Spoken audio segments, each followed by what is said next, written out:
Hotman Paris Hutapea akhirnya dipermalukan oleh seorang Rocky Gerung, yang pada akhirnya kita rakyat Indonesia jadinya mengetahui kualitas yang dimiliki oleh seorang lawyer kondang yang bernama Hotman Paris ini. Siapa kira-kira yang omon-omon? Hotman Paris ataukah Rocky Gerung? Tapi dari sidang di Mahkamah Konstitusi, kita jadinya mengetahui kualitas yang dimiliki oleh seorang Hotman Paris ini. Tampaknya yang omon-omon bukan Rocky Gerung, melainkan Hotman Paris. Bagaimana tidak? Inilah kritikan-kritikan pedas dari netizen dalam menilai Hotman Paris dan juga Rocky Gerung, yang pada dasarnya bahwa yang omon-omon itu adalah Bung Hotman Paris Hutapea. Mari kita cek videonya. Saya nggak dengar pengacara yang kuat logikanya tuh. Pengacara besar yang cincinnya 7 di sini di kalung beginian tuh. Tidak menyelesaikan perdebatan dengan argumen, tapi diselesaikan lewat transaksi under table. Amplop tukar amplop, bukan akal tukar akal. Ahli filsafat Rocky Gerung, ya, Rocky Gerung, untuk segera memberikan pendapat dengan dalil-dalilnya yang omon, ya, siapa tahu nanti sekaligus nanti Rocky Gerung kita minta dia nulis cerpen tentang seperti Kopingho, pakai filsafat omon. Ayo Rocky Gerung, bahas dong, ya. Tapi jangan hanya dari segi filsafat, dari segi hukum dong, ya. Kalau cuma nuduh, ayo dong, ya, Hotman Paris. Ya, dari tanggapan yang dilakukan oleh Hotman Paris, tampaknya memang Hotman ini benar-benar lagi baper dengan pernyataan Rocky Gerung. Seorang lawyer pastinya lebih mengedepankan kualitasnya, nalarnya, cara berpikirnya, argumentasinya. Itu yang dibutuhkan, bukan omon-omon. Jadi kita sebagai rakyat bisa melihat, bisa menilai pembicaraan yang berisi dan yang pembicaraan yang hanya ngalur ngidul. Dari 2 cuplikan video ini antara Rocky Gerung dan Hotman Paris saja, kita sudah bisa melihat omongan siapa sih yang lebih berisi. Kalau saya sih, omongannya Rocky Gerung jauh lebih berisi ketimbang dengan omongannya Pak Hotman Paris ini. Katanya sih lawyer kondang, tapi saya tidak tahu kondangnya dari mana. Dari sisi mana orang melihat bahwa lawyer kondang? Sebagai seorang lawyer, padahal yang orang lihat itu adalah kualitasnya, kondangnya karena cara berpikirnya, argumentasinya, dan lain sebagainya. Atau mungkin benar apa yang diucapkan oleh Bung Rocky Gerung tadi, bahwa amplop tukar amplop, bukan akal tukar akal. Inilah kualitas yang dimiliki oleh Bung Hotman Paris, yang pada akhirnya dipermalukan oleh Rocky Gerung, sehingga kita rakyat Indonesia pun mengetahuinya. Mari kita cek komentar dari netizen berikut ini. Beda bidang, tentu saya tidak ngerti filsafat, oke? Jadi jangan bandingkan Rocky dengan Hotman. Jadi cuman segini doang nih, lawyers panutan dari pendukung 02. Dia bilang nggak paham filsafat atau beda bidang sama Rocky Gerung. Padahal semua sarjana hukum diharuskan memahami yang namanya penalaran hukum dan filsafat hukum. Jadi kalau dia bilang nggak paham nih sama filsafat, ya harus dipertanyakan cara berpikirnya. Praktisi hukum kalau nggak paham filsafat, jelas nalarnya atau cara berpikirnya buruk. Nalar yang buruk berbahaya buat hukum. Jadi buat apa dijadiin panutan? Udah emang. Bukan, kalau kata Bang Hotman bukan nggak level sih, tapi emang Bang Hotmannya aja yang takut gitu. Rocky Gerung untuk segera memberikan pendapat dengan dalil-dalilnya yang omong. Sudah pasti saya mendukung Rocky Gerung. Rocky Gerung omon-omon bukan demi cuan. Bukan demi cuan. Omon-omon Rocky Gerung bukan demi cuan. Kecuali itu pengacara sebelah. Itu iyalah. Demi cuan apa saja dilakukan. Orang sebelah. Rocky Gerung untuk segera memberikan pendapat dengan dalil-dalilnya yang. Jadi begini guys ya, untuk netizen, tiktoker maupun facebooker maupun mediator ya kan, cyberistikor ya kan, penghuni cyber ya kan, gak usahlah dibentur-benturkan antara Rocky Gerung dengan Hotman Paris ya kan. Dia itu anggap saja ahli di bidangnya masing-masing ya kan, begitu aja, nggak usah lah.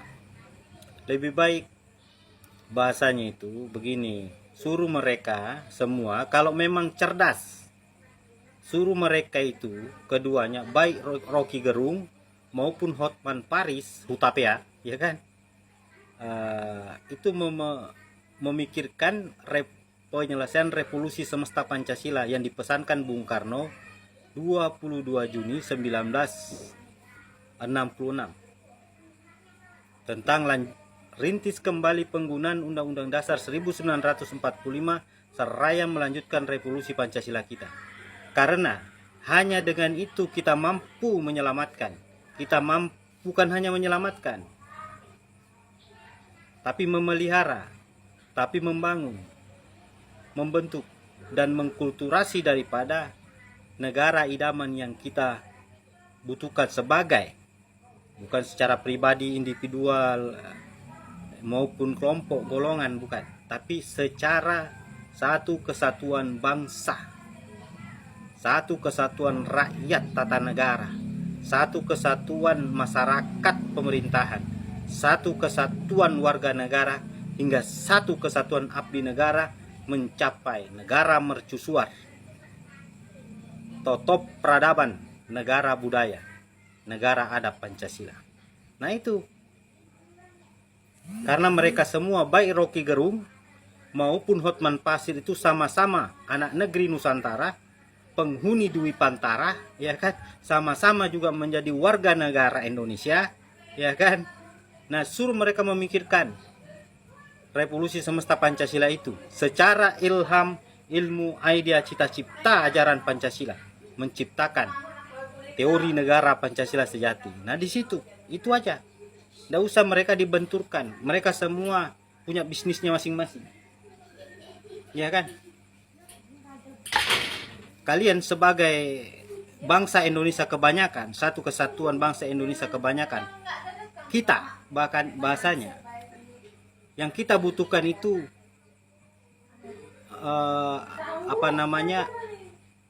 butuhkan, inginkan, mewahkan itu adalah terciptanya rumah negara budaya Pancasila kita, agar kita tidak bertengkar terus, tidak berdebat terus, tidak saling sikat sikut terus dalam menikmati sumber daya alam maupun mendapatkan alokasi APBN yang ada.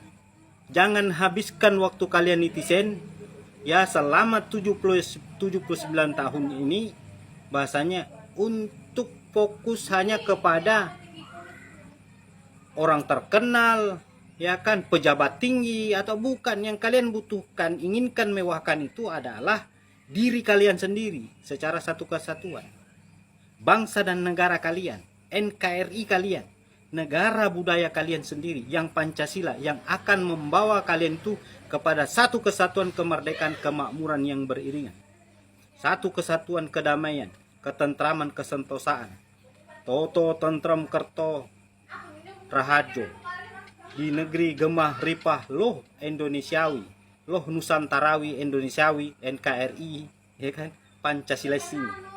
Itu yang kalian butuhkan. Jangan habiskan waktu untuk, kalau untuk hiburan, perdebatan hiburan kayak di TV-TV itu hanya perdebatan hiburan. Saya tidak melihat ada satu elit pun, ya kan, di pusat itu yang membicarakan tentang penyelesaian revolusi semesta Pancasila Bung Karno. Ya kan? Sebagai generasi abad 21 tidak memperhatikan pesan bertuah generasi abad revolusioner. Pertama, ya kan, abad 20 itu kita itu kehilangan arah. Perhatikan Pancasila itu. Di dalam Pancasila itu ada ilham, ada ilmu, ada adil, ada cita, ada cita-cipta menuju yang akan membawa kita menuju cita-cipta negara budaya Pancasila. Telur Garuda itu, telur Pancasila itu bahasanya harus kalian retaskan menjadi daca cipta negara Pancasila. Itu yang saya lakukan, saudaraku sebangsa dan setanah air, dari 2012. Sejak saya tahu persoalan mendasar bangsa dan negara ini bahwa telah meninggalkan Pancasila. Makanya konstitusinya tidak berstandar Pancasila, institusinya tidak berstandar Pancasila, administrasinya tidak berstandar Pancasila, formalisasi negaranya, legal yuridis formilnya tidak berpancasila. Bukan Pancasila artinya dipakai. Menata, menyusun, membangun, membentuk hingga mengkulturasi negara, wadah negaranya, lembaga, organisasinya ini. Bukan Pancasila. Makanya selalu akan bertengkar, selalu akan memakai filsafat barat semua dipakai. Tidak pernah bertanya bagaimana pendapat penggali Pancasila. Ya kan? Kenapa? Mereka merasa pintar itu kalau filsafat asing yang dibahasa.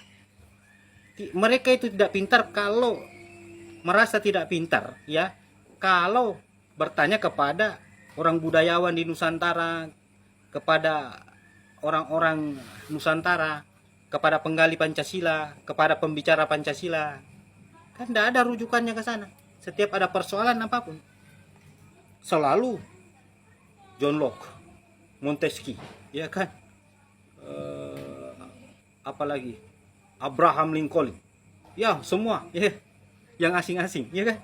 Mana pendapatmu?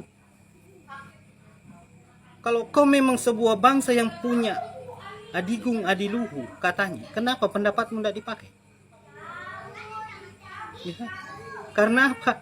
Memang konseptual kalian ber-NRI ini adalah bukan berdasar Pancasila. Kalian tinggalkan, kalian ganti dengan Piagam Jakarta, di mana standarnya itu adalah dasar-dasar bebas, taubahnya seperti Mason, filsafat barat modern. Deklarasi, kalian taubahnya hanya bekas rakyat Hindia Belanda yang direbut oleh Denipon di tahun 42 di Salatiga Tuntang, menyerah tanpa syarat. Kemudian Denipon menjanjikan kemerdekaan itu dengan konsep Piagam Jakarta, mau diserahkan kemerdekaan kepada kalian sebagai rakyatnya, ya kan? Rakyat Londo menjadi rakyat Denipon, mau diberikan kemerdekaan. Itulah konsep deklarasi itu. Bukan revolusi semesta Pancasila. Ya kan? Bukan. Jadi republik yang kalian pakai ini hanyalah melanjutkan daripada, ya, tidak lebih. Secara intelektual itu adalah pemerintahan kolonial. Bukan revolusi semesta Pancasila, bukan proklamasi, bukan Garuda Pancasila, bukan NKRI, bukan negara budaya Pancasila. Ada yang mau menantang saya berdebat urusan ini, silahkan, dimanapun, kapanpun, ibarat kata silahkan datang ke Sungai Kusang. Saya kuliti. Itu saudaraku. Karena saya sudah bosan, 10 tahun saya berdebat di Facebook, ibarat kata saya sudah bosan melihat persoalan bangsa ini terpuntal tepulilit di seputaran itu aja, rezim ke rezim. Ya kan? Kentali kopi kalian. Kalau mau berdebat revolusi semesta Pancasila, konstitusi negara Pancasila sejati dengan putra Sungai Kusang, berani mentasbihkan dirinya penerus revolusi putra Sang Fajar, dari penggali Pancasila ke penggali kitab negara Pancasila untuk penciptaan home sweet home, negara budaya Pancasila masa depan. Tidak ada satupun elit saya melihat negarawan NRI yang ada ini yang berbicara, mari kita lanjutkan revolusi Pancasila Bung Karno. Pada disitulah kuncinya kita itu mencapai satu kesatuan, kedamaian, kemakmuran, kesentosaan. Bukan negara ini selalu akan dikuasai oligarki partai politik dan oligopoli pebisnis menguasai negara. Dan mereka akan menciptakan penguasa yang akan selalu mereka pakai untuk urusan-urusan oligarki, oligopoli yang ada secara bergantian. Ya kan, yang kita butuhkan adalah Republik Indonesia yang Pancasilaisme, yang mengurusi satu kesatuan bangsa Indonesia, negara Indonesia menuju negara budaya Pancasila sejati. Dengan kopi diskusi, kopi panas, gorengan plus rokok abad 21, guys. Oke? Oke guys, itu adalah komentar-komentar dari netizen terkait dengan perdebatan sengit dari seorang Hotman Paris ketika dikritisi oleh Bung Rocky Gerung. Ya, dari sisi tanggapan netizen, saya yakin dan percaya bahwa kita sebagai pemirsa, kita bisa melihat Hotman Paris pun mengakui bahwa dia tidak paham soal filsafat. Dia tidak paham soal etika hukum dan lain sebagainya. Padahal di dalam dunia hukum, apalagi mereka yang adalah sebagai praktisi hukum ini, filsafat hukum, etika hukum itu menjadi satu kesatuan yang harus dipegang oleh seorang praktisi hukum. Tapi jika tidak, maka terjadilah seperti Bung Hotman Paris ini.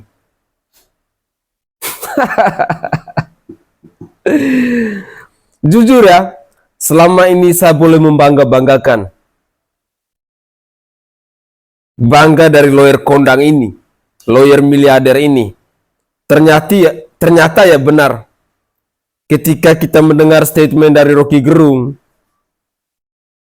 siapa yang berkualitas dan siapa yang tidak berkualitas, siapa yang amplop tukar amplop, akal tukar akal, itu ternyata benar-benar sudah ketahuan. Jadi bagi saya secara pribadi, rasa simpati saya kepada Bung Hotman ini akhirnya pudar. Ternyata Bung Hotman hanya omon-omon, tidak ada isi. Padahal yang dibutuhkan oleh generasi penerus bangsa ini adalah argumentasi, isi dari sebuah pembicaraan, isi dari sebuah kasus. Itu yang dibutuhkan. Itu yang perlu dipelajari oleh generasi penerus bangsa, bukan omon-omon. Saudaraku sebangsa dan setanah air, mari kita belajar banyak tentang hal-hal yang dilakukan oleh para praktisi hukum saat ini, yang sebagian besar lebih membutuhkan amplop tukar amplop, bukan akal tukar akal. Terima kasih Bung Rocky Gerung. Engkau telah menyadarkan kami, generasi penerus bangsa ini. Mungkin itu saja komentar singkat saya. Kurang dan lebihnya saya mohon maaf.